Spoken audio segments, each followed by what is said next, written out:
Alright, what's going on everyone? Today we're going to be talking about Magic Arena, and specifically the thing that makes it so freaking fantastic, and the thing that makes it absolutely miserable to play. And it's not the economy either. I know that's what you're thinking. You're thinking this is a video about the economy. It is not. We have something else to talk about. Magic Arena's greatest strength and worst weakness is, without question, the ladder system, which is true for any competitive game ever, but just hang on. The ladder system is what makes Arena so compelling for aspiring competitive players, and also the thing that makes Arena the most infuriating thing on the planet. To understand why this is, I think we must first understand how regular match pairings work in paper Magic tournaments. So when you participate in a Friday Night Magic or a standard showdown event, you can assume that the room is filled with a group of people of mixed skill levels. You're going to have people that are really good, you're going to have people that are not so good, and that's fine. That's totally okay. Magic is a game that you get better at with experience, and there are going to be people who have been playing for a very long time, and there are going to be newer players, and there's going to be a variety of skill levels. Totally fine. So the thing about paper Magic tournament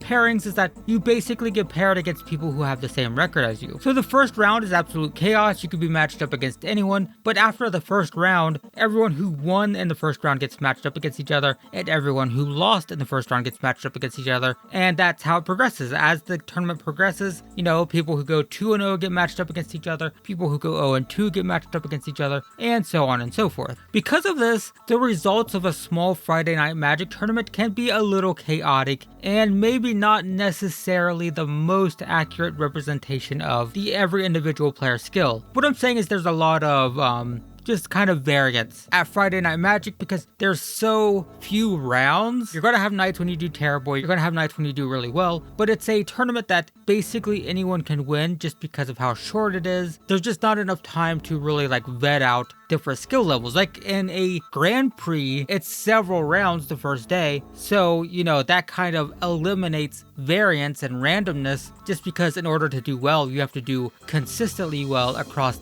many matches. And that's fine. That's a good thing for Friday Night Magic because it means that anyone can participate and anyone can feel good playing, and that's great. But what happens if you're an aspiring competitive player, you want to play professionally, you want to get good at playing competitively? How do you do that? And it's hard to do that at a Friday Night Magic just because the pairings are so random. The best way to get better at competitive Magic is to play against other competitive players. So you either need to find friends who are willing to play regularly. You basically have to join a group of other competitive players who want to grind matches against each other, which a lot of professional players do, but that's kind of awkward if you're just someone who's going to Friday Night Magic, but you want to get more competitive and you want to possibly go to a Grand Prix every once in a while and just get to that level of skill. Well, that's where Arena comes in. Arena is perfect for that specific player. The great thing about the Arena ladder system is that if you want to be matched up against people of equal skill level for 5 hours straight, then you can go play ranked matches, and eventually you'll reach the point where you will be playing against people of equivalent skill. Whatever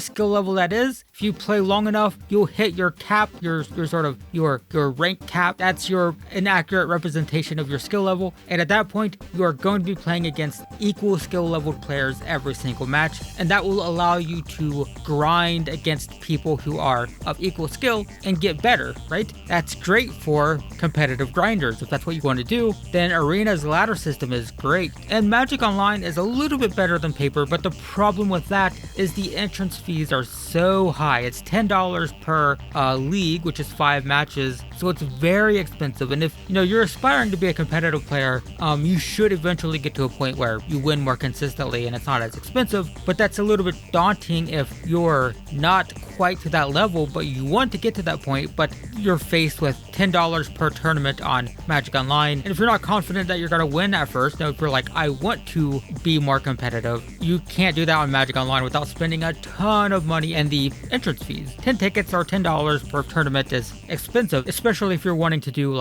2 to 3 to 4 per day. That's very expensive if you're not expecting to win at first. So again, Arena, fantastic. It's free. You might have to spend a little bit of money to get your deck going, or you might have to just grind casual games for a while to get enough wild cards. But once you get to the point where you have your deck, and once you get to a point where you've reached your appropriate sort of rank, then at that point, you're golden. It's great. You can sit there and grind for hours and you can get better. And that's great. However, the drawback of that is, well, like I said, it means that once you hit your rank, all of your matches are going to be against people of equivalent skill, and that gets a little bit dicey if you're not looking to necessarily be a competitive grinder, because it means that you're pretty much guaranteed to only win 50% of your games, because, well, literally, you're playing against people who have the same skill level, so generally speaking, you expect to win 50% of your games. And then you add in, just the random chance and variance, and the occasional string of good or bad luck, and ranked matches can start to feel really good or really, really bad. Especially since you constantly have that little rank icon, going up and down. It adds a lot of emotion to it if you're not looking to play for the sake of getting better. If you're just playing for fun, then that system that's so good for, just getting better at the game can also just be frustrating if you're just looking to have fun. And obviously, if you're an aspiring competitive player, then you'll need to learn to control your emotions. That's necessary. You have to learn from your mistakes, analyze what you did wrong, and that's just how you get better. You get better at losing and saying, why did I lose? How did this happen? And how can I not let it happen in the future? And that's something that you're going to have to do if you're looking to be a professional. But if you're just looking to have fun in your free time, Arena can become a very frustrating experience. And it gets even worse when Arena's microtransactions and pay-to-win features start becoming a factor in whether or not you can compete with your opponents. Now, don't get me wrong, there are positives to ladder systems, of course. It means that you are going to get matched up against people of equivalent skill, so you're not just going to get steamrolled by professional players every round. Not to sound like too much of a boomer, but